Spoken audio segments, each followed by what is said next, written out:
కర్నూలు జిల్లా వ్యాప్తంగా డాక్టర్ బాబాసాహెబ్ 134వ జయంతి సందర్భంగా మహనీయునికి నీరాజనాలు కేవీ ఆధ్వర్యంలో అనేక చోట్ల డీజే ర్యాలీలు నిర్వహించారు. డప్పుల దరువులతో చిందులేశారు. కర్నూలు మండలం ఓల్చాల గ్రామంలో జరిగిన ర్యాలీలో కేవీపీఎస్ జిల్లా ఉపాధ్యక్షులు పిఎస్ రాధాకృష్ణ, డివైఎఫ్ఐ ఎస్ఎఫ్ఐ జిల్లా అధ్యక్షులు రాఘవేంద్ర, అబ్దుల్లా, కేవీపీఎస్ గ్రామ అధ్యక్ష కార్యదర్శులు రంగన్న, విక్రమ్ ఉపాధ్యక్షులు లచ్చప్ప పాల్గొన్నారు. ఆదోని మండలం సంతె గుట్లూరులో డీజేలతో వెండి రథంపై అంబేద్కర్ ఊరేగించారు. మంత్రాలయం మండలం మాధవరం గ్రామంలో డీజేలతో యువకులు గ్రామం మొత్తం జై భీమ్ అంటూ పెద్ద ఎత్తున నినాదిస్తూ ఊరేగింపు నిర్వహించారు. కేవీపీఎస్ మండల ఉపాధ్యక్షులు మారెప్ప సురేష్, మండల కార్యదర్శి అంజీ, మండల మాజీ కార్యదర్శి అనిల్ ఆధ్వర్యంలో జరిగిన సభను ఉద్దేశించి కేవీపీఎస్ జిల్లా ఉపాధ్యక్షులు హెచ్ జయరాజు పాల్గొని మాట్లాడారు. 134వ అంబేద్కర్ జయంతి కార్యక్రమం ఓ పండుగ వాతావరణాన్ని తలపించిందని వారు తెలిపారు.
విభజించినటువంటి పరిస్థితుల్లో బిఆర్ అంబేద్కర్ గారు పెద్ద పోరాటం చేసి మనకి ఈ రాజ్యాంగాన్ని సాధించుకుంటే ఈ రోజు మత మార్పులు ఏర్పడి ఈ దేశంలో మరి మనమందరి జీవిత పేరుగా చేసే పద్ధతులు రాజకీయ నాయకులు ఉన్నారని చెప్పేసి సందర్భంగా మీకు అందరం తెలియజేస్తున్నాం. ఈరోజు అంబేద్కర్ పుట్టినరోజు సందర్భంగా అంబేద్కర్ పుట్టకపోతే ఈరోజు చీకటిలో మధ్యవాళ్ళము. ఈరోజు ఆయన పుట్టుక మనం వెలుగులో ఉన్నటువంటి పరిస్థితి మనకు కనపడతా ఉంది. ఎందుకంటే భారతదేశంలో ప్రతి నిమ్న కులాలు ఈరోజు కాల రెగ్యులేషన్ తిరుగుతున్నారంటే అది కేవలం బాబాసాహెబ్ అంబేద్కర్ పెట్టినటువంటి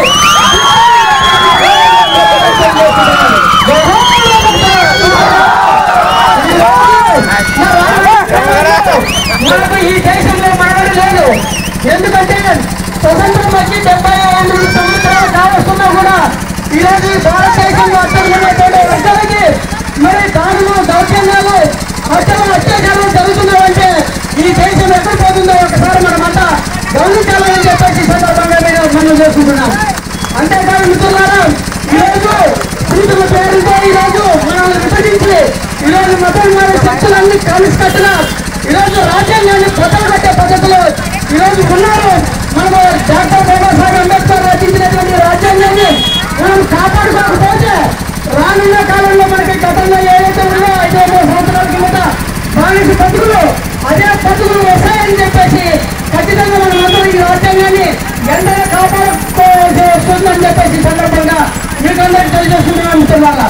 అంతేకాదు మాధవరం గ్రామంలో ప్రతి ఒక్కరికి మేము తెలియజేస్తున్నది ఏమంటే ఈరోజు doctor Babasaheb Ambedkar SC, ST, BC, మైనారిటీలకు అందరికీ ఈరోజు బాబాసాహెబ్ అంబేద్కర్ ఇచ్చినటువంటి రాజ్యాంగాన్ని మాధవరంలో ఈ నెల ఏప్రిల్ 23వ తేదీ బాబాసాహెబ్ అంబేద్కర్ గారు మాధవరం గ్రామంలో 23వ తేదీ అంబేద్కర్ నాడు